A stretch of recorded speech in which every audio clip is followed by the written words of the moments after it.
The gauge of any world city's fun quotient is almost always set on the exuberance of its nightlife. Nightclubs are where the action veers for all manner of locals and travellers, out on work or pleasure. In India's big cities, nightlife is evolving. To step out and socialise over drinks in the evening, especially on weekends, has become a popular thing to do, and the party animals are getting younger. But even as demand grows, nightclubs haven't kept pace, especially the exclusive, members-only kind. To have members-only lounges and nightclubs, one would have to wait a decade. Look at something like Privé. Privé had to shut down. It was a members-only lounge. We were all invited with a specific card, and it was fabulous for the first month. After that, they had to host private parties and take people who weren't members because they couldn't stay afloat. And what happened? It shut down.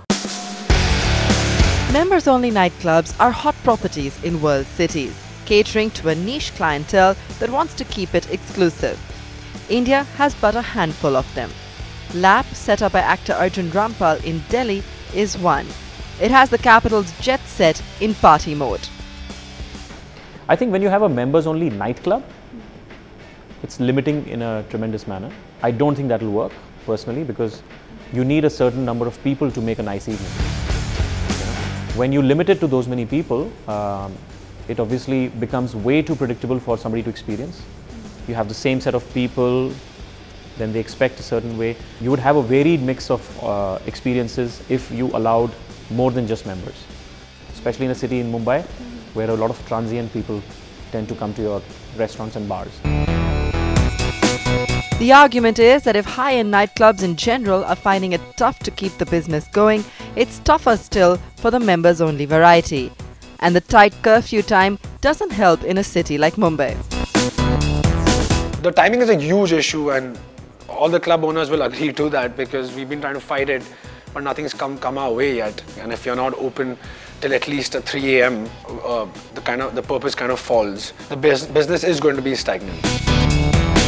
The nightlife business per se is an expensive one in India, with several costs involved on rents and development. If you want to be conservative, you can spend 2,000 a square feet. If you want to go high-end luxury, you can spend 5,000, you can spend 6,000. There's a fair amount of investment to be made in sound, light, acoustics especially, because there's loud music that is played in this space. We also focus on the flooring, the fixtures, the fit. We invest a great deal in finding the right musical talent, the DJ or the resident DJ of the nightclub. But broadly speaking, I think it's a fair investment to make for something which will eventually last for 3 to 5 years. So to make it economically viable, a high-end nightclub in India needs to generate at least 50 to 60 lakhs per month in revenue just to sustain the business. Failure to do so has resulted in many upscale nightclubs shutting shop. Especially with nightclubs, brand loyalty is very, very less. So you'll typically see when a new nightclub is launching, there's a lot of buzz, people are talking about it a lot for a few months, and then the novelty kind of wears off, and then there's a newer, glitzier version which comes up, and everybody kind of goes there. The newly launched Kitty Sue is at the Lalit Hotel near Mumbai's International Airport. It took 12 crores to set up. Does it help then to have a nightclub within a high-end hotel? A lot of perks that could be warranted from being in a hotel. For example, staying in the hotel.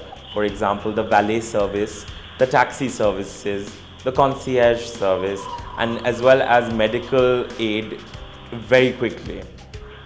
So I think there is a safety net that basically comes with a nightclub in a hotel. What makes Kitty Sue in Mumbai different from its Delhi counterpart is largely its decor and the specialties on the menu. Kitty Sue is also known for its champagne offerings.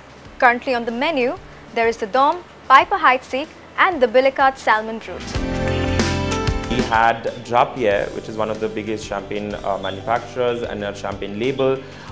did a special collection of one of Kitty Su's favorite things, and they did a limited edition label for Kitty Su. At the end of the day, it is a nightclub, and beverage is what we're selling, and obviously we have to differentiate and have these limited edition bottles, and not just in champagne but even other beverages and cocktails, and keep our game up. But apart from the drinks, clubs are laying on the charm to attract night revelers. Music plays a very important role. We make sure that if there is a talent which is traveling through the country or happens to be in the country, we bring the person here and he performs for us. The staff needs to know your clientele. They need to feel like, wow, you know, we feel so important here. You have your regulars or your big spenders as such, and you have a table system where you have your own butler and you're not running to the bar. That kind of caters to the clientele, and that's what they're looking for by the end of it.